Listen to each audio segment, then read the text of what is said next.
আজকের বুদ্ধ পূর্ণিমা। এই বুদ্ধ পূর্ণিমাতে আমাদের শ্বশুরবাড়িতে একটা রেওয়াজ আছে যে আমাদের ওখানে লক্ষ্মীনারায়ণের মূর্তি তুলে প্রত্যেক বছরই পুজো করা হয় এবং এটা আমাদের বহু বছরের ঐতিহ্য, প্রায় 50 বছরের ঐতিহ্য।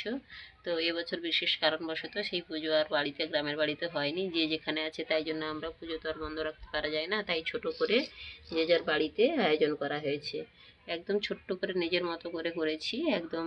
সবে এখনও সাজানো এখনও পুরো কমপ্লিট হয়নি। এখন এই ঠাকুরের জন্য ওই যে যেটা সত্যনারায়ণ পুজোর একদম মেন যেটা লাগে সিন্নি, এখানে সিন্নিটা রেডি করেছি একটু নিজেদের মতো করে।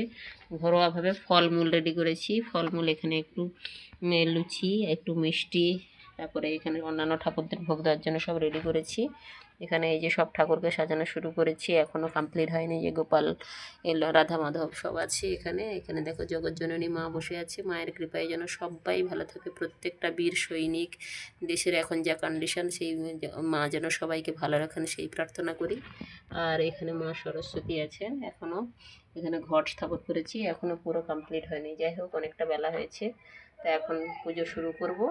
সবাইকে টাটা, সবাই ভালো থেকো।